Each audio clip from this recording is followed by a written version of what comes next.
Bugun hayotimizni zamonaviy texnologiyalarsiz tasavvur etib bo'lmaydi. Dunyo raqamlashar ekan, ko'rsatilayotgan xizmatlar ham eng so'nggi yechimlarni talab etmoqda. Yangi avlod gadjetlari, sun'iy intellekt va digital navigatsiyalar taraqqiy etgan sari fazodan foydalanish ehtiyoji yanada ortib bormoqda. Aqlli shahar, smart uy, robotlashgan dasturlar kabi unikal konsepsiyalar mazkur yo'nalish insoniyat kelajagi uchun muhim ekanligini ko'rsatadi. Xususan, bugungi kelib jahon bozorida kosmik sohaning iqtisodiy ulushi 500 milliard dollardan oshib, tahlilchilar bu raqam 2030-yilga borib 1 trillion dollarga, 2035-yilda esa 2 trillion dollargacha yetishi mumkin deya taxmin qilishyapti. Dunyoda hozirgi kunda kosmik soha o'zi umuman oladigan bo'lsak, bozori 600 milliard dollarga yetib kelgan. Endi O'zbekiston rivojlanayotgan davlatlar qatorida. Albatta savol tug'iladi, nimaga biz kosmosga investitsiya kiritishimiz kerak? Biz AQSh yoki Xitoy yoki Rossiya yoki Fransiya bilan raqobatlashmoqchimizmi? Albatta yo'q. Chuqur agar ko'radigan bo'lsak, davlatimiz rahbari tomonidan 2019-yilda kosmik agentlik faoliyatini yo'lga qo'yishda ham juda ham uzoqqa ko'zlangan bir strategiya. Bugungi kunda O'zbekistonga kosmos nima uchun kerak degan savolga o'zi to'g'risini aytsak, bu savolga javob berish oldinlari qiynalardik, chunki hammaga tushuntirishimiz kerak edi. Xudoga shukr, bugun kelib ancha bu narsada oydinlik kiritilgan. Bizning eng asosiy qiladigan ishimiz dunyodagi bor texnologiyalarni olib kelib O'zbekistonda tatbiq qilish.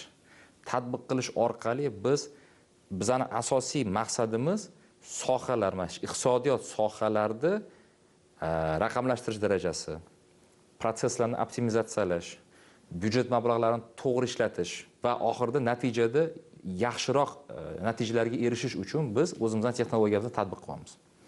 Misol uchun, mana aytamiz shu yerni masofadan zo'dlash, ya'ni tepadan turib kosmik suratlar bilan rasmga olamiz yerni va uni tahlil qilish orqali aytaylik qishloq xo'jaligi sohasida, qishloq xo'jaligi sohasidan yerdan to'g'ri foydalanish.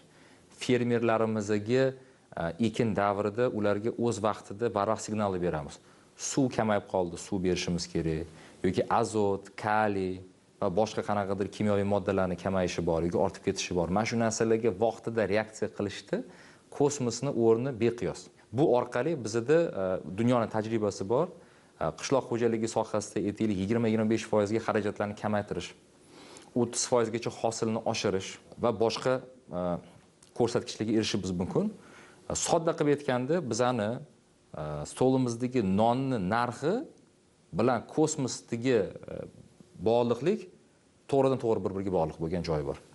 Agarda tarixga nazar tashlaydigan bo'lsak, avvallari kosmosdan foydalanish va tadqiqotlar o'tkazish asosan siyosiy ko'rinishda qudratli davlatlar o'rtasidagi poyganing bir qismi edi. Bugunga kelib esa bu xususiy tarmoqlar orqali tijoriy ko'rinishda davlatlar iqtisodiyotining asosiy o'sish nuqtasi sifatida xizmat qilmoqda. AQSh, Xitoy, Rossiya, Hindiston, Buyuk Britaniya kabi mamlakatlar, shuningdek Yevropa ittifoqi bu borada o'zlarining yangi loyihalari bilan ishtirok etishmoqda.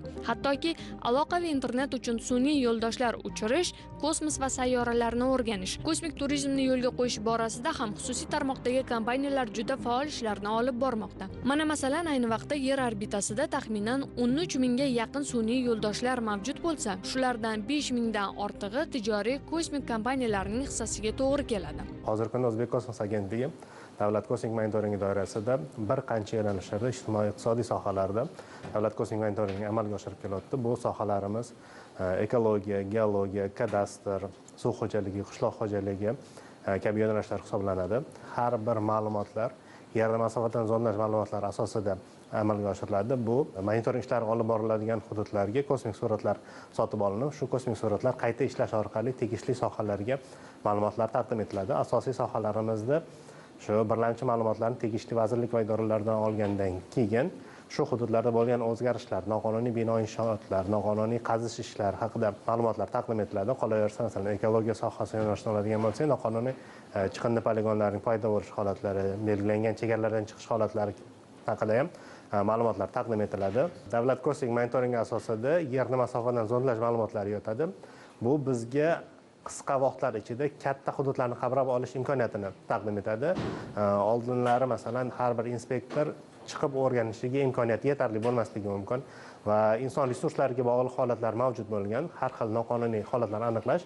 Hozirgi kunda esa bitta kosmik suratni qayta ishlash orqali butun respublikani qamrab olish imkoniyati va ma'lumotlarni tezkor taqdim etish imkoniyatini yaratilgan. Shu bizani davlat kosmik monitoring doirasida yaratilgan platforma, ya'ni SGM platformasi orqali ma'lumotlar tezda taqdim etiladi va bu shaffoflikni oshirishga, qonun buzish holatlarini nisbatan tezda chora ko'rish imkoniyatlarini ham yaratib beradi.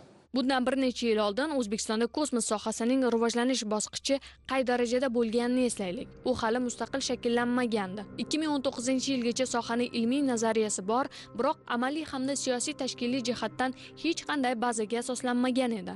To'g'ri, Ulug'bek nomidagi astronomiya institutida astrofizika, radiofizika bo'yicha faoliyat yurituvchi ilmiy markazlar, Samarqandda astronomik observatoriya, Chirchiq radiofizika stansiyalari bo'lgan. Gap shundaki, ular faqat kuzatuv hamda nazariy hisob-kitoblar bilangina shug'ullanardi.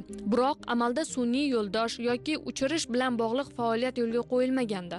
O'zbek kosmos agentligi tashkil topgandan so'ng ilk bor davlat darajasidagi maqsadli kosmik strategiya, xalqaro hamkorlik aloqalari shakllana boshladi. Prezidentimiz ko'rsatmasiga muvofiq kosmik tarmoqni rivojlantirishning konsepsiyasi, yo'l xaritasi ishlab chiqildi. Ularda yerni masofadan zondlash, telekommunikatsiya sun'iy yo'ldoshlari milliy guruhini shakllantirish, ilmiy ishlab chiqarish markazining tashkil etish, kadrlar tayyorlash, aerokosmik startap loyihalarini qo'llab-quvvatlash bo'yicha qator vazifalar belgilandi. Ahamiyatli jihati shundaki, mamlakatimiz iqtisodiyotini muhim tarmoqlarini kosmik texnologiyalar orqali rivojlantirishga kirishgan agentlik eng muhim bo'lgan tarmoqlarni raqamlashtirishga ham o'z hissasini qo'shdi. Xususan, qishloq xo'jaligi, yer munosabatlari, ekologiya, geologiya, o'rmon xo'jaligi va suv xo'jaligi yo'nalishlarida unikal bo'lgan geoaxborot tizimlari yaratildi.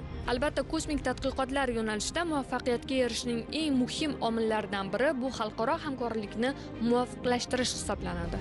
Bu borada O'zbek kosmos agentligi dunyoning yetakchi kosmik agentliklari va kompaniyalar bilan tajriba, ilg'or texnologiyalar va bilim almashish borasida samarali ishlab kelmoqda. Kosmosda chegaralar mavjud emas va albatta o'zida kosmik sohani rivojlantirishni istagan barcha rivojlangan va rivojlanayotgan davlatlar xalqaro hamkorlikka juda katta e'tibor qaratishadi. Shu jumladan O'zbek kosmos agentligi tomonidan ham kosmik sohani rivojlantirish maqsadida xalqaro hamkorlik yo'nalishida bir qator ishlar amalga oshirilib kelinmoqda. Jumladan bu yil bo'lib o'tgan Xalqaro astronavtika kongressida ham O'zbek kosmos agentligi delegatsiyasi 2028-yil mazkur kongressni o'zida qabul qilish bo'yicha tanlovda ishtirok etdi. O'zbekistondan tashqari mazkur tanlovda o'z nomzodini Xitoy, Hindiston va Bahrayn kabi davlatlar ham ilgari surgan edi.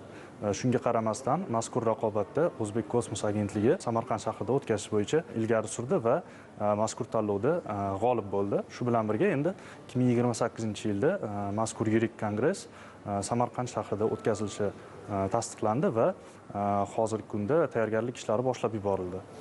Mazkur kongressni Samarqand shahrida o'tkazish orqali biz, demak, bir hafta 10 kun muddatda butun dunyo kosmik hamjamiyatini O'zbekistonga jamlay olamiz va bemalol aytsak bo'ladiki, Samarqand butun dunyo kosmik hamjamiyatini o'zida jamlab, hamkorliklar, muloqot markaziga aylanadi kosmik sohada. Mamlakatda fazo tadqiqotlari rivojlanar ekan, tabiiyki kosmik ta'limga bo'lgan ehtiyoj ortadi. Yetuk muhandislar, zamonaviy fikrlaydigan dasturchilar, sun'iy intellekt imkoniyatlarini to'liq o'zlashtirgan yoshlar esa bu borada eng muhim tayanchdir. Shundan kelib chiqqan holda agentlik bu yo'nalishda ham qator muhim loyihalarni amalga oshirmoqda.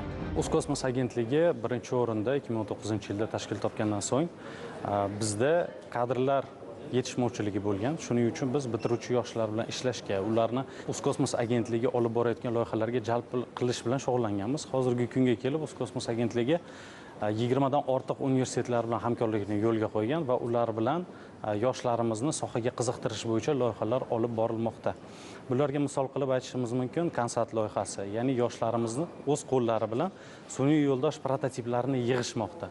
Va biz bu loyihaga bu yil start berdik va O'zbekiston 30 dan ortiq davlatlar qatoriga kira oldi. Ya'ni bu loyiha butun dunyo bo'yicha 30 dan ortiq davlatlarda start berilgan va bunda bizni yoshlarimiz muhandislik sohalarida o'zlarini iqtidorlarini ko'rsata olishdi. Va bundan tashqari aytib o'tish joizki, O'zkosmos agentligi 7 nafar iqtidorli magistrlarni Yaponiyaga Kyushu universitetiga sun'iy yo'ldoshlarni ishlab chiqish va ularni uchirish bo'yicha mutaxassislikka 2 yilga o'qishga yuborishdi. Bu juda katta yutuq deb hisoblaymiz. Bu yerda davlatimiz aynan yoshlarga investitsiya qilyapti. Ya'ni biz faqat sun'iy yo'ldoshni sotib olish emas, balki uni yoshlarimiz tomonidan ishlab chiqilishi va bizga yangi O'zbekistonga shunday iqtidorli muhandis kadrlarni yetishtirib chiqarish bo'yicha juda katta loyiha amalga oshirildi.